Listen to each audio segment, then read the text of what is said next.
Apakah era keemasan Francesco Bagnaia bersama Ducati sudah berada di ujung tanduk? Sebuah pertanyaan yang tak terhindarkan muncul setelah pemandangan mengkhawatirkan di sirkuit Sepang hari ini.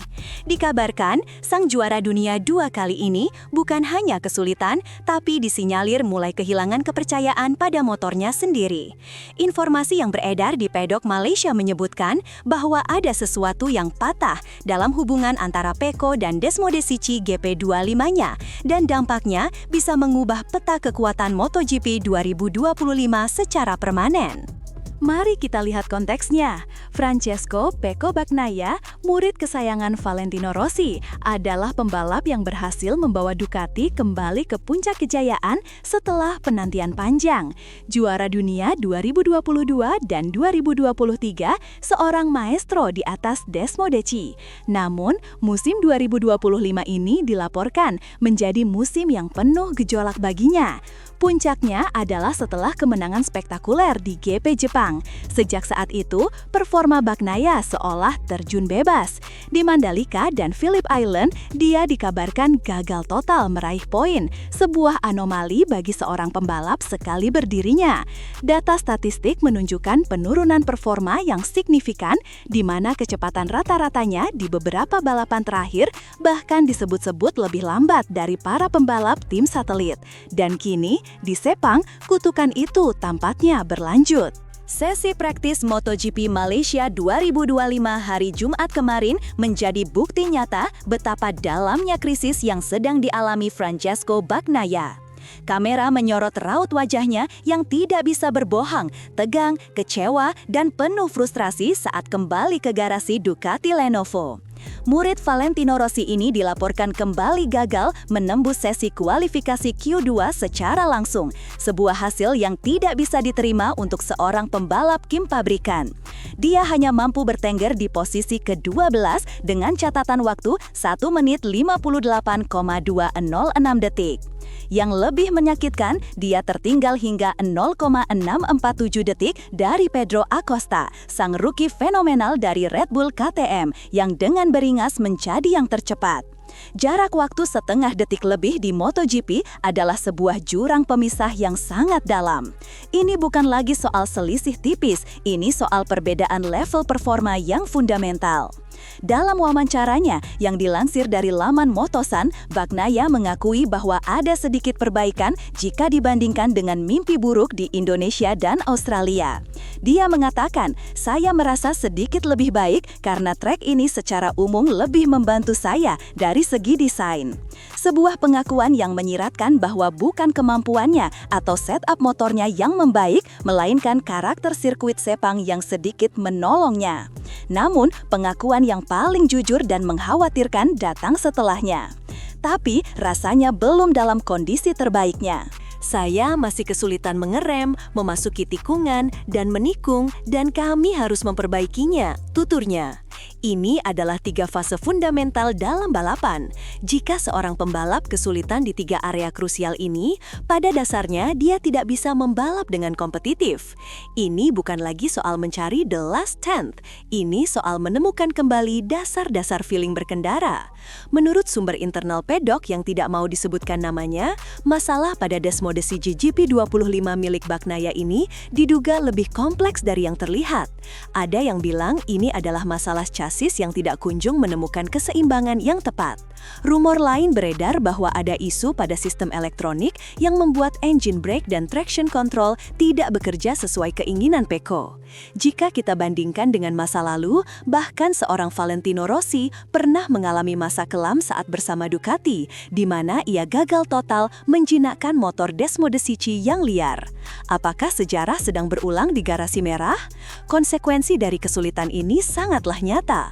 Francesco Bagnaia, seorang juara dunia, seorang pembalap yang seharusnya menargetkan kemenangan di setiap seri, kini dipaksa bersikap realistis dengan target yang bisa dibilang mediocre. "Entahlah, tapi saya akan senang kalau besok kita bisa menyelesaikan ini di 7 besar," kata Bagnaia.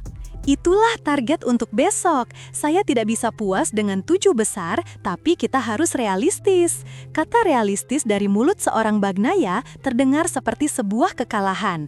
7 besar adalah target untuk tim satelit yang sedang berkembang, bukan untuk ujung tombak tim pabrikan Ducati.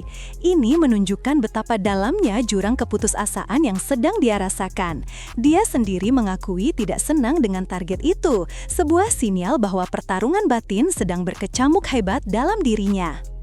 Situasi ini menjadi 10 kali lebih panas karena satu nama, Marc Marquez. Ya, rekan setim barunya di musim 2025, sang alien yang kini berada di garasi yang sama menggunakan motor yang sama.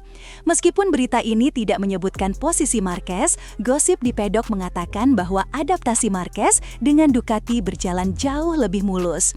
Disinyalir, setiap kali Bagnaia mengeluhkan masalah pengereman, para insinyur Ducati pasti melirik data milik Marc Marquez. Bayangkan tekanannya.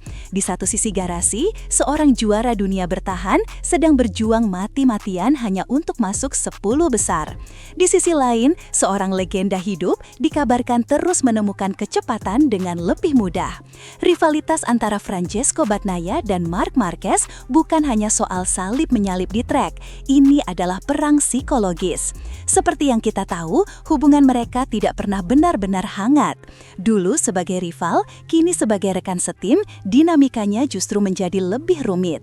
Ada yang bilang, kehadiran Marquez secara tidak langsung telah membongkar kelemahan Bagnaia yang selama ini mungkin tertutupi oleh statusnya sebagai anak emas Ducati. Apakah Ducati kini memiliki 2 matahari di dalam satu garasi? Dan jika salah satu matahari mulai meredup, akankah yang lain bersinar lebih terang? Ini adalah drama tingkat tinggi. Bahkan, mentornya Valentino Rossi pasti sedang memikirkan strategi untuk membantu murid kebanggaannya keluar dari tekanan mental yang luar biasa ini. Jika tren negatif ini terus berlanjut, dampaknya akan sangat besar. Pertama, posisi Francesco Bagnaia sebagai pembalap nomor 1 di Ducati bisa jadi terancam. Kontrak memang sudah di tangan, tapi di dunia MotoGP, status di dalam tim ditentukan oleh performa di lintasan. Jika Marc Marquez terus menunjukkan hasil yang lebih superior, bukan tidak mungkin fokus pengembangan motor dan strategi tim akan mulai bergeser. Kedua, ini membuka pintu lebar-lebar bagi para rival. Pedro Acosta dengan KTM-nya sudah menunjukkan tarinya. Para pembalap Aprilia dan mungkin Yamaha yang mulai bangkit akan melihat ini sebagai sebuah celah untuk menghancurkan dominasi Ducati. Kejuaraan dunia MotoGP 2025 yang awalnya diprediksi akan menjadi duel internal Ducati, kini bisa menjadi pertarungan multipabrikan yang jauh lebih seru. Skenario terburuk bagi Pecco, dia bisa terjebak dalam spiral negatif, kehilangan kepercayaan diri yang sulit untuk dipulihkan, dan pada akhirnya hanya menjadi pembalap kedua di timnya sendiri. Namun, skenario terbaiknya, dia bisa menggunakan kesulitan ini sebagai api untuk bangkit kembali, membuktikan kepada semua orang, terutama kepada rekan setimnya, bahwa dialah sang juara sejati. Yang pasti, beberapa seri ke depan akan menjadi momen paling krusial dalam karir seorang Francesco Bagnaia. Jadi, bagaimana menurut kalian? Apakah ini hanya sebuah kesulitan sementara bagi Francesco Bagnaia atau ini adalah awal dari akhir dominasinya di Ducati? Apakah tekanan dari Marc Marquez benar-benar menjadi faktor utama di balik keterpurukan ini? Tuliskan pendapat kalian di kolom komentar di bawah. Kami ingin mendengar analisis liar dari kalian semua. Siapa yang menurut kalian akan keluar sebagai pemenang dalam pertarungan internal Ducati ini? Jangan lupa untuk menekan tombol like jika kalian suka dengan analisis tajam seperti ini. Subscribe ke channel Gala Speed News agar tidak ketinggalan berita-berita terpanas dari dunia MotoGP dan nyalakan lonceng notifikasinya. Terima kasih sudah menonton, sampai jumpa di video berikutnya.